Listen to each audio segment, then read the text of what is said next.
Okay, I see 12:02 on my local time. We're going to get started here. Welcome, everyone. Thank you for joining us on the October 2023 National Clean Lighting webinar. I'm Brian Fady, State Policy Manager with the Appliance Standards Awareness Project, and I'll be our moderator today. I'd like to thank today's co-hosts, the National Stewardship Action Council, Environment America, and also CLASP. And today we're going to hear about the latest on a policy that's called clean lighting. It's a policy that phases out most fluorescent light bulbs in favor of LEDs. As a rundown for today's activities, I'm going to kick us off with a brief overview of the policy for those who are new to it and give an update on the latest state activity. Then we'll hear from a panel of speakers who have been engaged on this policy on the ground in the states, learning from their experiences and perspectives. And then we'll highlight where folks can go to get more information. And finally, we'll wrap it up with some Q&A at the end. And if we can go to the next slide here. So for the question and answer, we're going to use the Q&A feature in Zoom here, which you can find at the bottom of your screen. There should be a button that says Q&A. If you click that, you will be able to type your questions into it. Please feel free to enter questions as we go along. They'll all be compiled as we go, and then we'll get to them at the back end of the webinar here. Also, the webinar slides and a recording will be made available after the webinar. So with that, let's get rolling here. Yeah, we're going to start with a brief policy overview and the state update. So next slide, please. So for folks who don't know, we're going to do just a crash course on clean lighting policy, the background here. This is all about fluorescent light bulbs and the fact that they are still seeing significant sales, and fluorescent light bulbs contain mercury by design. It's just part of how a fluorescent light bulb works. There's a little bit of mercury put into the tube as part of how it emits light. And that becomes key to the policy here. And the goal is to phase out what's called general purpose fluorescent light bulbs, allowing LEDs, light emitting diodes, to take their place. And LEDs are twice as energy efficient. They last 2 to 3 times longer. And importantly, they do not contain mercury. So there's large savings to be had on energy, on carbon emissions, on utility bills, and on mercury pollution by switching to LEDs. And we got a couple pictures on the right there. When we talk about general purpose fluorescent lights, these are prime examples of what we're talking about. At the top there, this is the most common one that's still around. It's the long linear fluorescent tubes. You'll find them in the ceilings of most any office building. And then below there, our old friend, the compact fluorescent as well. Next slide, please. And this policy is based on a couple of different reports, one of which being a 2022 report from my organization, Appliance Standards Awareness Project, and the American Council for an Energy Efficient Economy. We sought to answer questions regarding LEDs replacing fluorescents. Basically, are the LEDs ready to go to replace the fluorescents? And long story short, all of the data came back positive. The availability of replacement LEDs, there's tens of thousands of models of LEDs now available across the different sizes and shapes. Performance ability of LEDs, the LEDs perform the same or better at lighting tasks. And life cycle cost of LEDs versus fluorescents came back very nicely. LEDs, of course, save you quite a bit of money over their operation lifetime. And then we took a look at state by state, what sort of savings could states see from transitioning to LEDs? And we'll show that a little more in a moment here. What kind of electricity could they save, greenhouse gas avoidance, consumer savings on utility bills, and of course, avoided mercury. Next slide, please. And this is kind of a don't take our word for it. manufacturers of lighting have done a great job of marketing their products. And this is one example from Philips, talking about how real pros say farewell to fluorescent, and advertising one of their products here, the Master Value LED Tube Universal T8, as being the ideal alternative to standard fluorescent tubes for all demanding lighting applications. Next slide, please. So we talked about the state savings analysis that was for that report. Here's just one example. I pulled an example from Michigan. We've done this for every state, but here's one example. We took a look at using market data about fluorescent lamp shipments and LEDs and the savings that could be seen there, and what sort of savings a state could see. So here you're looking at, just as an example for Michigan, potential annual reductions in the year 2030. You've got mercury from lamps not being shipped avoided. You've got power plant mercury emissions being avoided. This is mostly from coal plants running less, which are a prime source of mercury pollution as well.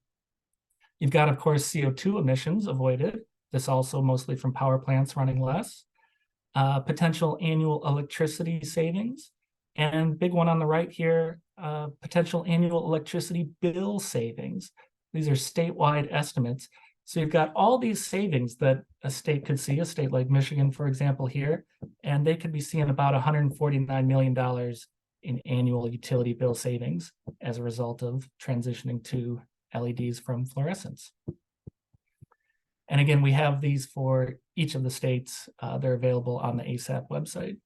And below that, also just a quick example, we ran the economic analysis for the different fluorescent lamp types compared to their LED replacements, looked at, if there's any sort of increase in cost, what might that be for the purchase? How quickly do you recoup that through electricity bill savings? What sort of life cycle savings would you see with the LEDs? And you see on the far right there in the yellow, the payback period. This is how long to recover any increase in price. Very low, just a couple of months. And this is for the most common of fluorescent lamp types by far, the 4-foot T8. So this is what most any school or office building is going to see by making the switch to LEDs. Next slide, please. So we've been talking about mercury. States can phase out fluorescents using mercury laws. And regulating products because of their mercury content is something states have done for decades now.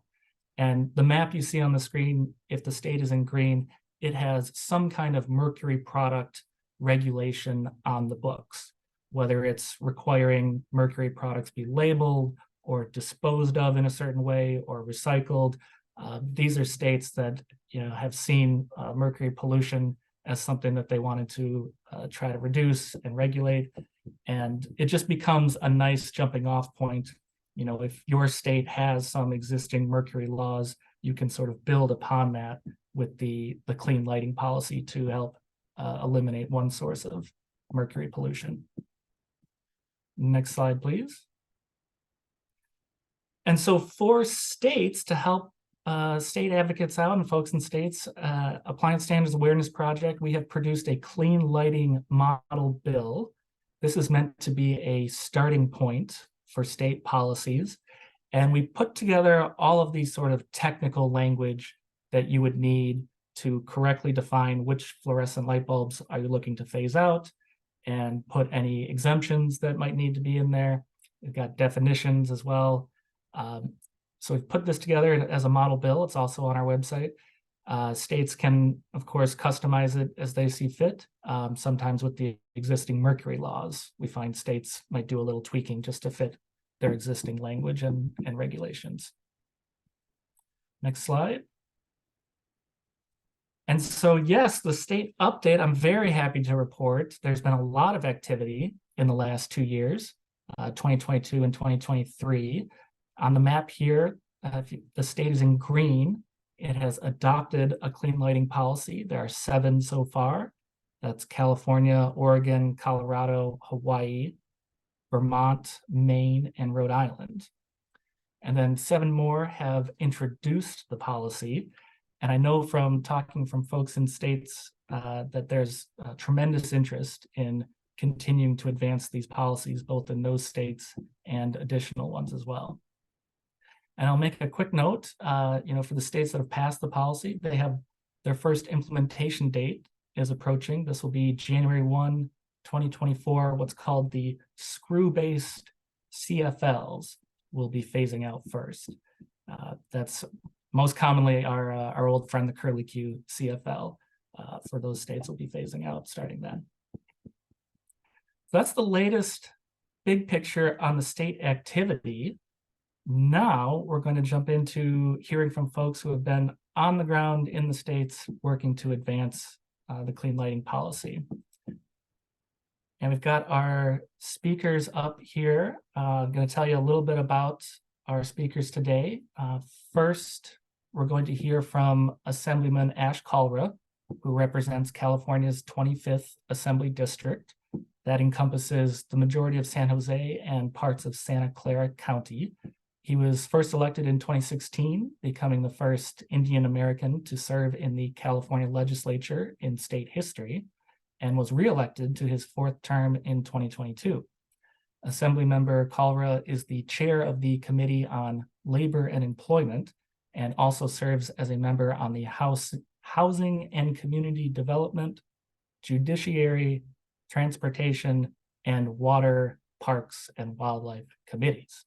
And Assemblyman Kalra was the primary sponsor of the successful clean lighting bill in California in 2022. Then we'll hear from Representative Nicole Lowen, who represents District 7 in the Hawaii State House of Representatives and has been in office since 2012. She is now serving her 5th year as chair of the House Committee on Energy and Environmental Protection, and is also a member of the Agriculture Committee and the Consumer Protection and Commerce Committee. Representative Lowen has passed legislation to strengthen state policy on climate, decarbonization, energy efficiency, clean transportation, natural resource protection, and waste management. And Representative Lowen is also the founder of the Environmental Legislative Caucus, a coalition of legislators that works in collaboration with NGOs, government agencies, and other stakeholders on environmental issues. And Representative Lowen, of course, was the primary sponsor on the successful clean lighting bill in Hawaii earlier this year. Then we'll hear from Suzanne Passantino, who is a 27-year veteran of the waste industry and market director for government affairs at Republic Services, which is a leading provider of waste and environmental services. Since joining Republic Services in 2000, Suzanne has worked closely with the company's municipal and private sector clients to ensure they comply with California's ambitious recycling and environmental regulations. And finally, we'll hear from Sarah Nichols. Sarah is a waste policy expert with Natural Resources Council of Maine. Sarah has led many successful campaigns in Maine to establish extended producer responsibility laws, reduce waste, and save taxpayer money. Prior to joining Natural Resources Council of Maine, Sarah spent several years working to improve recycling programs in rural communities. And Sarah was the lead advocate on the successful clean lighting bill in Maine earlier this year. So with that, I'm going to turn it over to our first speaker, Assemblymember Ash Kalra. Well, thank you so much, and good afternoon, everyone. I'm really happy to be here today to discuss my bill, AB 2208, and hear from so many other great leaders from around the country. It's interesting when you get elected, is you never know what you're ultimately going to get excited about. And I get excited to talk about lighting now, and it's pretty cool.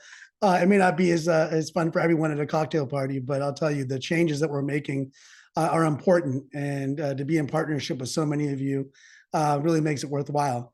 And as a lot of you know, the state of California has been a leader in the fight against climate change for many years. In 2018, we passed Senate Bill 100, which required most of our state to transition to 100% clean energy or clean electricity by 2045. And we're well on our way to this goal. And we've attained a third of our electricity from renewable sources in 2021. And so we're kind of ahead of pace, which is a great thing. And recently, you may have heard, we passed SB 253, which is a corporate accountability bill regarding the carbon footprint of corporations, not just whether they recycle in their offices and all that, but their entire supply chain and what kind of impact they have, and to make that information public. So as consumers, as policymakers, we can take action based upon that information. One of the other areas that we're on the forefront of is certainly habitat preservation. In 2020, the governor signed an executive order announcing our goal to achieve 30 by 30, which is an effort to protect 30% of our land and coastal waters by 2030. In fact, I had introduced the original bill, AB 3030, which was stalled in the legislature, but very grateful to our governor for go ahead and making an executive action. To date, we've managed to conserve 24% of the state's land and 16% of our coastal waters, and we're going to continue to work towards that goal. But despite these advances, California's environmental integrity is still threatened by things like pollution and excessive energy use. And so it's important for us to use our legislative power to phase out the sale and use of obsolete products that have better, more environmentally friendly alternatives. In fact, a couple years back, I passed a bill to phase out those little small conditioner and shampoo bottles in our hotel rooms. Just in California alone, believe it or not, 500 million of those were put in our rooms, in our hotel rooms, and they're not recycled. And so we've been able to phase those out in California. And so along that same trend, I introduced AB 2208, working closely, of course, the National Stewardship Action Council. And we introduced that bill and had it signed into law in 2022.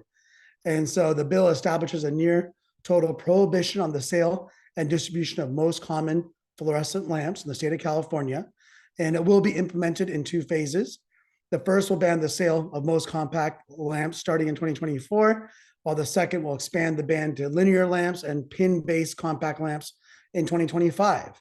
And integral to AB 2208's success was this large coalition of supporters, which included environmental groups, waste management companies, labor unions, and local governments. And we were especially pleased to receive support from waste management companies and labor unions, which is can be an unusual collaboration, but it stems from a shared concern about fluorescence in the waste stream. And through the state of California, though the state of California categorizes fluorescents as hazardous waste, consumers still dispose of them in the regular trash. Many of them break, they're processed by waste management services, contaminating solid waste workers, their equipment, their facilities. So it's absolutely, not just about interruption of work, but it's horrible for worker health as well. And so the resulting endorsements demonstrated to my legislative colleagues that AB 2208 wasn't just an important environmental bill, but a critical workplace safety measure. And as Brian was talking about how so many, about mercury, I mean, even in the states that don't have mercury policies directly related to mercury, I think policymakers and our constituents understand the dangers of mercury. So I think that can still be used as a very strong talking point and point of leverage to push forward legislation regarding the phasing out of fluorescent light bulbs. And I'm so happy to hear lawmakers in other states have taken this issue to heart, enacted legislation on their own. And I know we're going to hear about some of it, but bills like HB 192 in Hawaii, HB 231161 in Colorado, marked the beginning of a greater nationwide shift of working with California and other states to smarter lighting solutions. So, we know that we currently sit at a critical juncture between 2 possible futures, one where we allow climate change to become an all-consuming, unstoppable force, and one where we come together and work tirelessly to save the planet we call home. Sometimes those big actions matter, but these actions right here are actually big actions. They don't seem like it. When you look at the volume of both consumer and commercial purchase of bulbs, what might seem like a targeted, focused issue actually is a huge step in the right direction for us to take meaningful action on climate change, on the pollution of our water stream, pollution and damage to our community and harm to our workers. And so I was proud to author legislation like AB 2208 that contributes to the fight against climate change and lights the way to a safer and more energy efficient future for all of us. Thank you. Fantastic. Thank you. I very much appreciate it. Um, we're going to now move on to Representative Nicole Lowen of Hawaii. All right. Hello. Aloha, everybody from Hawaii. Assemblymember Kara covered a lot of things that I would echo. I also agree with, so I'll try to not repeat everything you just said.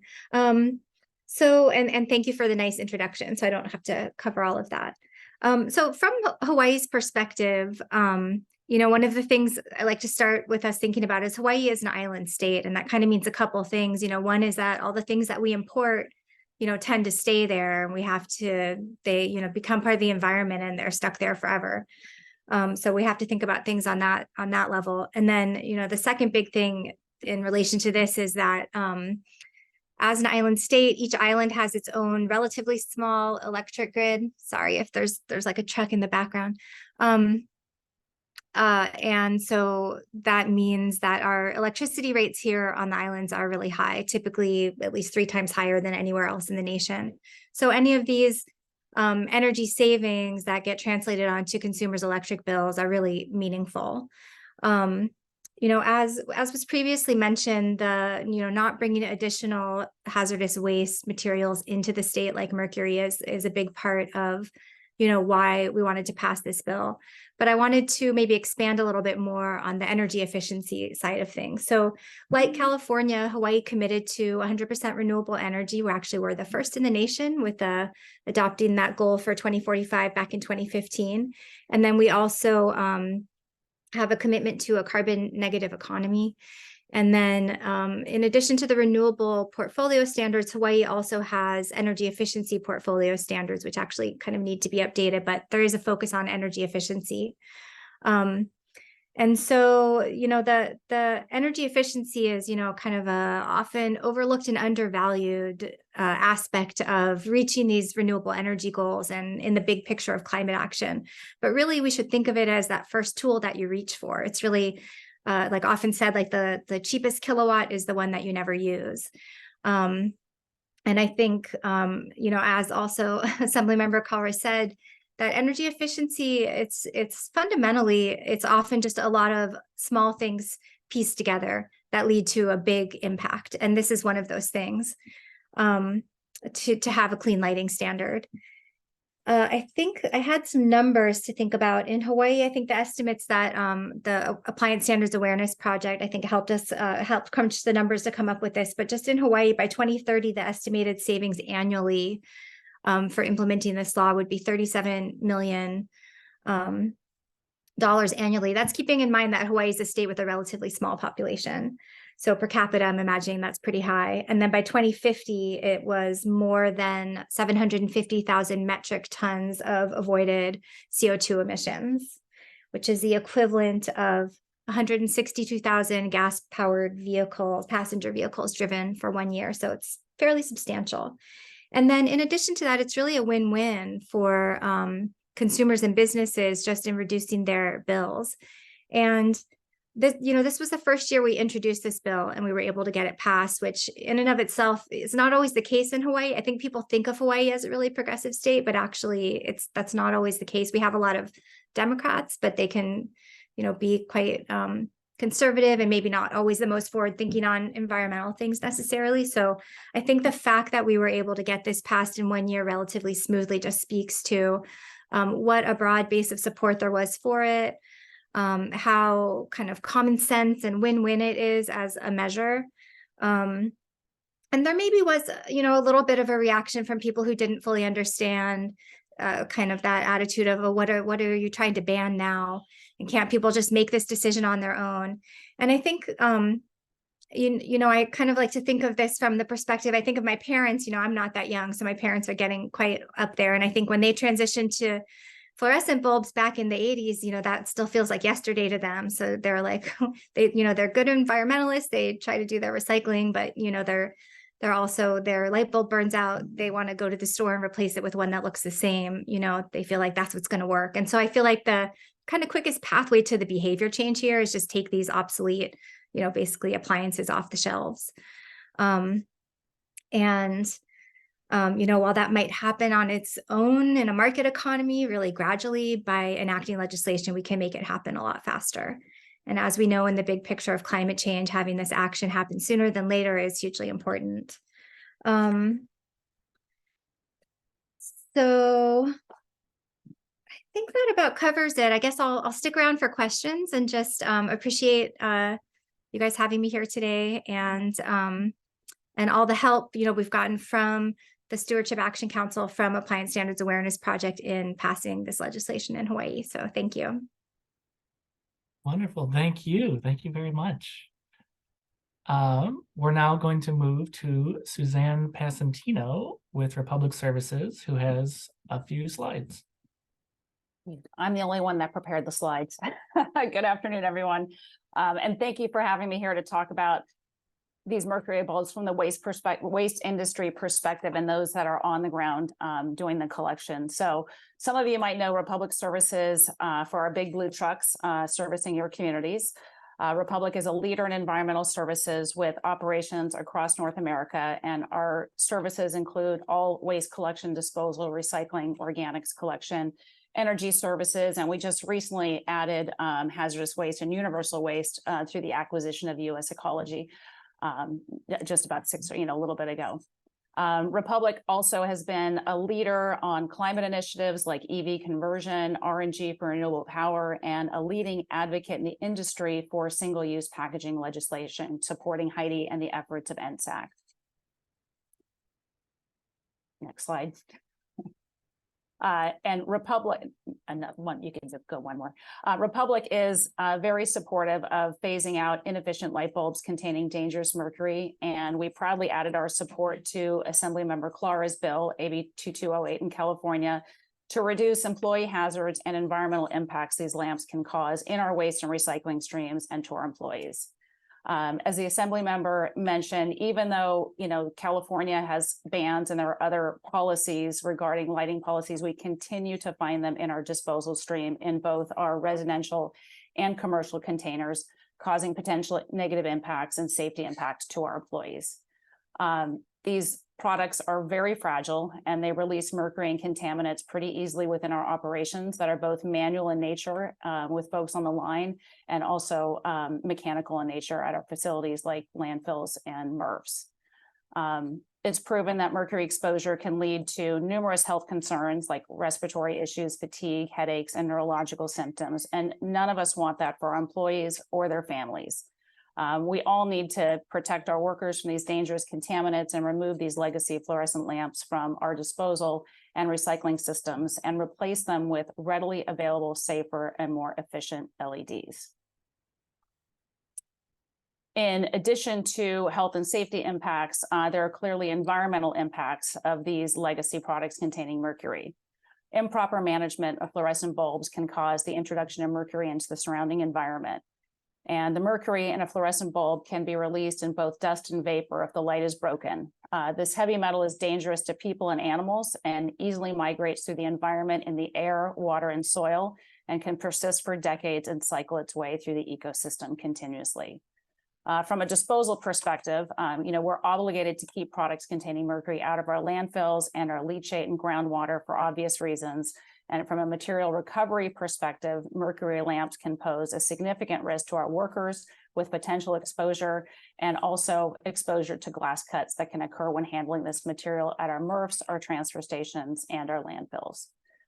When these lamps are improperly placed in our containers, which they continue to do so even with extended outreach and education, they add health risks, and additionally, they add contamination to our recycling stream, which also can result in increased costs. So Republic and the waste industry is very supportive of removing these legacy products and supporting policy lighting measures.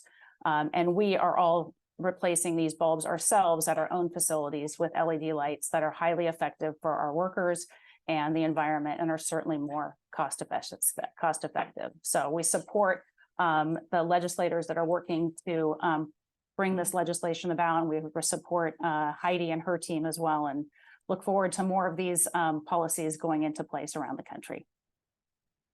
Thank you, Brian. Wonderful, thank you. Yes, and thank you to Republic Services, certainly. for your support of this policy. It's been tremendously helpful. People certainly recognize the value. Yes. And for the rest of to round out our panel speakers, we'll go to Sarah Nichols with Natural Resources Council of Maine. All right. Good afternoon and good morning to you all. Thank you so much for inviting me to join you today and tell you our story of success phasing out fluorescent lighting bulbs here in Maine. It's an absolutely gorgeous fall day here, and I'm honored to be included among these great speakers. So thanks again. So the Natural Resources Council of Maine is a nonprofit environmental advocacy organization, and I've been working at NRCM as a lobbyist and an advocate for sustainable waste management policy for just about 10 years. My particular area of focus is on the extended producer responsibility laws, as Brian said at the beginning, or EPR laws, which are laws that require producers of a product to participate in the safe collection and disposal of their products or recycling, instead of leaving it all in the backs of towns and taxpayers. So that's really how I and NRCM came to be interested in supporting this legislation in Maine this year. Disposal of mercury-containing lighting in landfills and incinerators is illegal here in our state. And we've had a mercury-containing lighting EPR program since 2011 to help collect them for recycling. But unfortunately, this program has consistently underperformed and failed to collect most of the bulbs. In 2021, about 16% of the bulbs were estimated to be collected, and maybe an additional 6% were collected and paid for by Maine's municipalities, leaving the vast majority ending up where they don't belong in landfills and incinerators, which means that the mercury has a good chance of escaping into our environment. This was highlighted in a 2023 report by our state, and my comments on that report were that we should maybe consider banning these things. So as you can imagine, I was delighted when I was connected with Josh and Brian at ASAP and learned that they were supporting people like me in pursuing legislation to phase out these bulbs, and that there was already a bill in, made my work really easy relative to a lot of policy initiatives that I work on. And the rationale for phasing out these bulbs really sells itself. So I was happy to take it on. Josh and Brian really helped me prepare for the public hearing and educate our wonderful bill sponsor, Representative Art Bell. He's a member of our Environment Natural Resources Committee. We got a sign-on letter of support that I'm happy to share with anyone if they want to use it as a basis for a letter in your own state. At the hearing, the bill received support from environmental groups, Waste Management, the Consumer Federation of America, NSAC, and others. And since the language was the model lighting legislation, was very similar to the language worked out in Vermont and California, the light bulb manufacturers did not comment on the bill, and neither did our retail association, which I was really surprised but happy about. This is unusual for me as somebody who's worked closely on bills to ban things, plastic bags and foam food containers, which was very contentious. And I didn't think a ban of any kind would be well received, but this was special. Unfortunately, though, the only opposition was from our State Department of Environmental Protection. They supported the bill in concept, but they cited department staffing as the reason they could not support it. This is more related to their workload. They were gutted by the previous anti-environmental administration and could barely do the work that they already had on their plate. So it wasn't for lack of merit. But luckily, however, we knew that implementation of this program would not prove difficult since there really was no opposition and many stores already did not sell the bulbs to residents. We were able to amend the enforcement language in such a way that they were comfortable enough, or at least they didn't put up too much of a stink. And our Environment Natural Resources Committee voted 9-4 with one Republican joining the Dems. And then it passed under the hammer in the House, meaning that there was no roll call vote. And it passed 27-6 in the Senate with 4 Republicans joining the Dems. Again, I was surprised because it was a ban on things, but it was relatively easy. So while we started our advocacy focused on the unfortunate failure of our EPR law to collect the majority of the bulbs and the toxic component of the bulbs themselves, it was the energy efficiency and greenhouse gas savings aspect that I think really moved the administration and the state along. As we were, working on the amendment for the bill that would bring the department along, we talked to staff in the governor's energy office who showed great enthusiasm for the swap to LED lighting. They really see value in the use of appliance standards in general and phase outs of inefficient technologies so that they can, one of the reasons was so they can use the money available for incentives in places where they're really needed. So for instance, earlier this year, the state had stopped all of the financial incentives for residential LEDs after the new federal standard to discontinue the use of the incandescent bulbs was set to go into effect.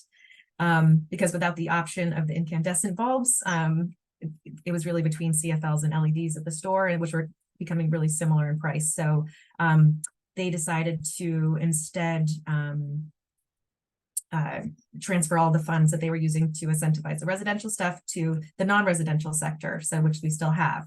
So that's where they really see the most potential here. You know, some numbers here. In a 2021 study, they determined that 28% of non-residential lighting had yet to be converted to LED, and that would have a huge energy savings potential of 156 gigawatts per year. And they had a goal of a 20% yearly conversion rate. So this policy really will help them reach their goals and be able to divert their resources in other areas that they're focused on. So I think the takeaway for me really here is that there are so many reasons why this policy to phase out toxic, inefficient lighting makes sense. So it's possible to appeal to a variety of different people on a variety of fronts. And I think that the more states that do it, the more likely we can get a federal standard. It will really raise all boats and move us toward more energy efficient, less wasteful future. And again, I just want to say I can't thank ASAP enough in helping us, as well as Heidi with NSAC, with how busy the legislative session was. I really wouldn't have been able to help navigate this through the process without them. So thanks again for having me, and I'll look forward to questions. Wonderful. Thank you so much, Sarah. So now we're actually going to move for additional perspective to Heidi Sanborn, Executive Director with the National Stewardship Action Council, who has worked across states on these bills.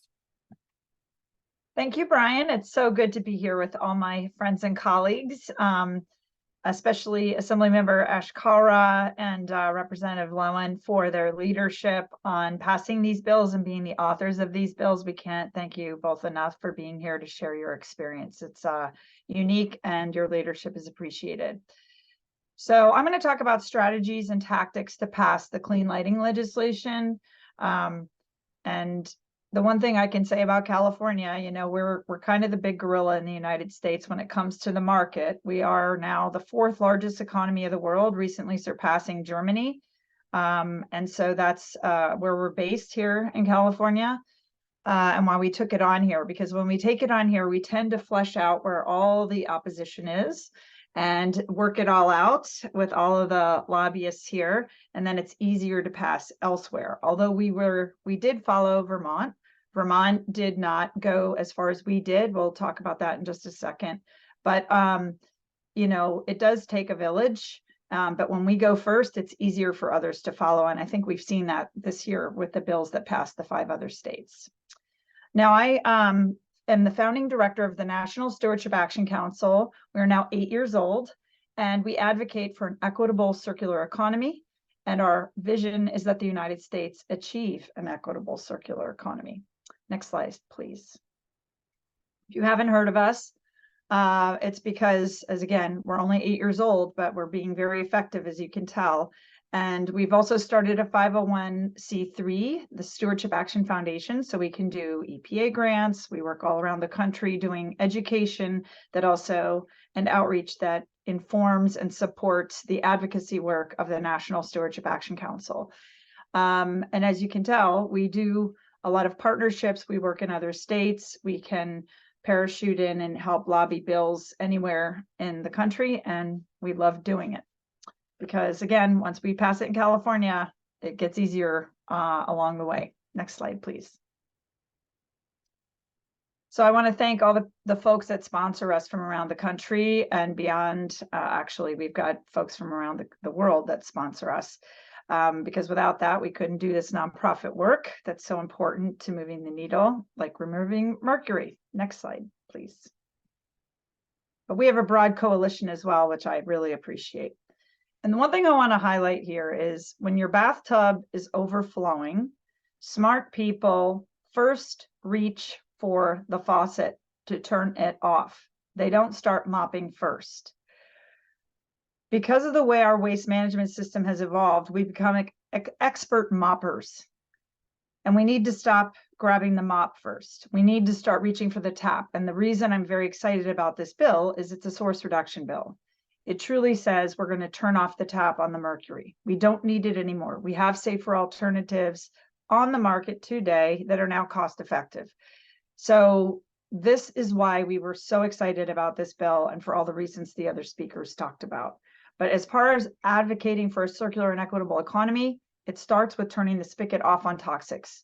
Toxics should not be keeping to be recirculated throughout the system. They're expensive, they're dangerous, and they're not part of nature. Well, I mean, mercury is a natural material, but when we keep digging it up and bringing it into the upper atmosphere and exposing life to it, it's dangerous. Next slide, please. So what is a circular economy? I'm just going to say this very quickly and how this fits into the bigger picture. It's based on 3 key principles, according to the Ellen MacArthur Foundation. And the first principle is to design waste and pollution out of the system. And that's what these bills do for clean lighting. Then you keep materials in motion. That's recycling and composting. Then you go back and fix what you broke. And that's the natural systems that we've already harmed around the world, basically in a free fall right now. We've got a lot of work to do quickly in order to stop that free fall and start healing the planet.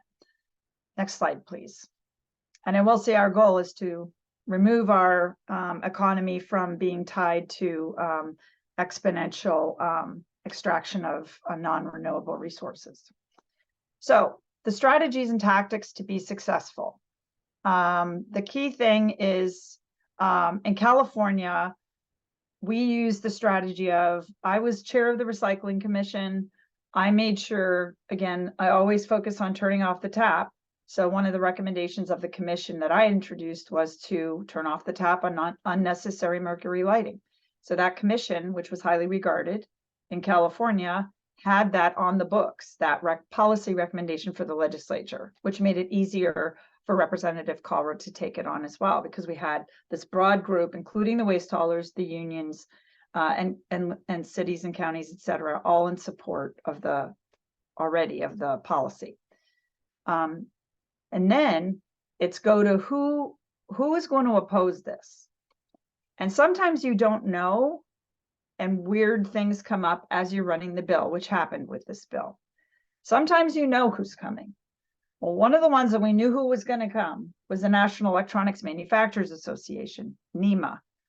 And we reached out to them and said, hey, we're going to do this. And they said, you know, as long as you don't make us pay for the take back program for all of those other old mercury lights, we're going to be okay with this, but just take the pin-based CFLs out of the ban until 2025. And we're like, we can live with that because that's not a large volume. That's not going to matter that much. So that removed a huge opposition that really made it much more possible for us to pass the bill. So that was awesome.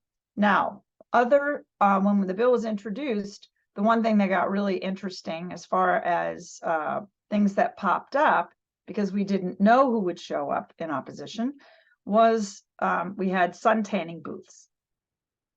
Not our highest priority, very low volume, didn't know what other alternatives there were, so we kind of said, fine, we'll take them out. Then it was researchers.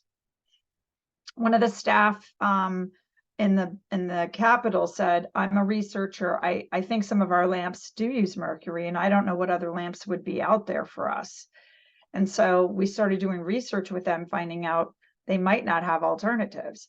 That is not the highest priority, certainly, either. And we didn't need a fight with the UC Davis or Stanford, who we were talking with. So we exempted those lamps out as well. And then pharmaceutical product manufacturing and quality control, those little things popped up, and that's in the bill and the model now, what exemptions you need in order to keep those folks on the neutral side.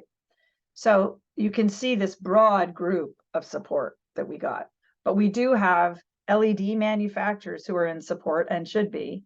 And so if you find them in your jurisdiction, in your state, you want to recruit them to be on your team to help pass the bill. But again, I've always said, if you want to get a bill passed, especially if it's called a ban or referenced as by opposition as a ban, they're always the hardest ones to pass. So you have to get a broad coalition of what I call unlikely bedfellow stakeholders. So groups that normally don't hang out together, get them to hang out with you and reach out to them first before they hear from the opposition and get confused.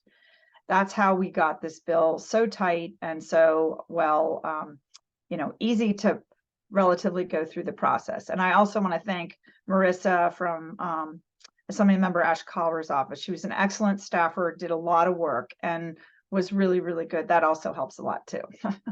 Next slide, please. So, my hope is that 20 years from now, that nothing goes onto the market that doesn't have an end-of-life plan in place. Until we get to that place politically and legislatively, these sorts of things are important. I wish we could have gotten EPR for mercury lighting 10 years ago when we tried, but we were unable to even, it was like fail to launch. The politics weren't there. At the time, we didn't have LEDs to switch to. And even now, I think an EPR bill for mercury lighting would have been very difficult and hotly contested. But at least if we turn the spigot off now, it makes things a lot better. So with that, I'll say we're here to help anybody do this. So please, again, want to thank Brian and the class team. They've been amazing to work with. Great support, as others have said. And happy to take questions. Wonderful. Thank you so much, Heidi. And now we've got just a moment here. We'll touch on what we're calling the Clean Lighting Advocacy Toolkit. This is something that can be found on the Appliance Standards Awareness Project website. You see the address up on the screen there, appliance-standards.org/clean-lighting. And what you'll find there are great materials for anyone who might be interested in advancing this policy in their state. We've got the model bill that's been referenced. We've got the state savings reports with all the nice estimates of saved greenhouse gas emissions and mercury and utility bill savings. We've also got example advocacy material that's been developed as these bills have run in other states. We've got fact sheets, sign-on letters, press releases, what have you. And then, of course, additional supporting information, the reports that have been referenced here, webinars that have occurred, and more. So we certainly encourage folks, if you're interested in advancing a clean lighting policy in your state, please check out the website. And next slide here, we just quickly have a couple of screenshots of what you might see when you get to that site. And with that, we're going to roll into the Q&A. So I'll encourage folks on the webinar to, again, if you have a question, please type it into the Q&A box. The button is found at the bottom of your Zoom screen. And we are going to jump right into it. We had a great question come in that I think most folks have spoken today will be interested in. So what hurdles did you face trying to pass these bills?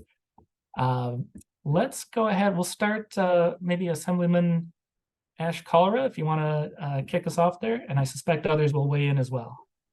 Yeah, absolutely. And I think Heidi spoke to some of the ways, some of the opposition or challenges and kind of how to overcome them. There's no doubt that there's always fear whenever you're talking about banning anything.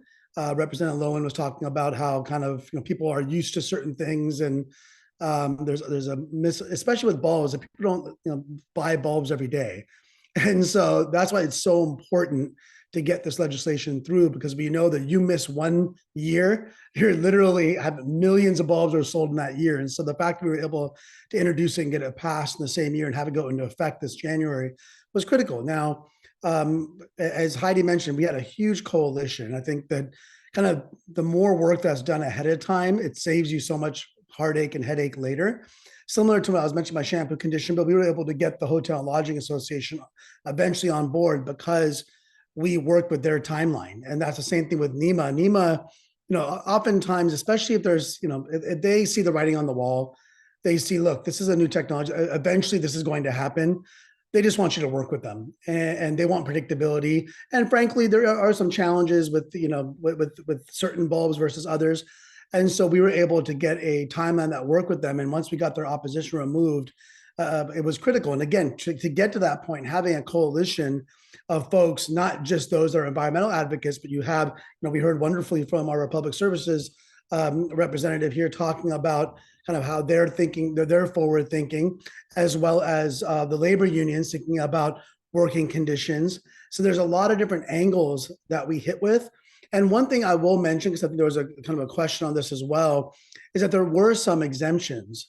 And you have to be sensitive to the fact, like, for example, in our case, the UC system requests an exemption for research work and academic research institution because many of their schools use very old equipment that hasn't necessarily adapted in terms of creating LED options. Now, obviously, we would prefer a full outright exemption, but we also recognize as the UCs and as infrastructure improves, they're going to phase out to a newer technology that's ultimately kind of on its own, I think, that I make that transition.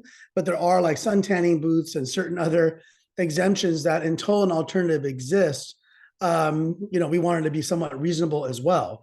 And when there are reasonable alternatives that do exist, then we can always do follow-up legislation to amend it. And I think the fact that we had such a broad coalition that really reduced the amount of vehement opposition to ultimately have very little opposition at all allows us to have credibility the next time we come around and say, okay, now we want to amend it and expand it or phase out all those exemptions. And of course, we'll be sensitive to the market conditions. We'll be sensitive to the options that exist when that time comes as well.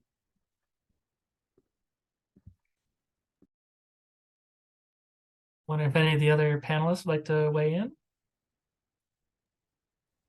Yeah, I don't have much to add to that. I think it's just as Assembly members said, just being flexible. There were some small exemptions. For example, in Hawaii, the Automobile Association came in concerned about like small bulbs that are, sit in the dashboard or whatever. And I think, we're happy to be flexible on things like that because the big piece that we want to address is, the bigger chunk of what pulls electricity, which is the tubes and the household bulbs, the regular, screw-in bulbs. So, yeah, and we didn't have a lot of opposition. It was just some local retail merchants association might have been the only one, and they really, frankly, didn't know what they were talking about. So it was fairly smooth sailing. And I just want to highlight how unusual it is to have smooth sailing on a ban bill. That shows how much prep work we all did and with CLASP. And so this is a great bill to introduce in other states. It's ready. You've got all the tools as an advocate. And I'm sure as the legislators, this is like your dream is to have this kind of support going into a bill, especially as a ban. Another question, basically along the lines of, why are states taking this action? Could there be federal activity or, why are states taking the lead here on this one? I'll simply say we're not going to wait for the federal government to do it. And the reality is that 7 now approaching 14 states, California is about to become the 4th largest economy in the world. Ultimately, the market's just going to do it. And if not, we get enough leverage for the federal government to step in and do it.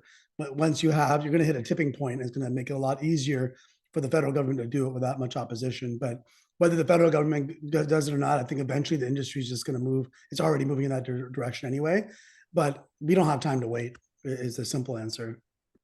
Yeah, and the states have taken the lead in, other appliance efficiency standards and renewable energy and all kinds of things. And even if you have a one type of administration now trying to move things forward, you can have another one come in and start to roll things back. So I think it's important that states put their own standards in place.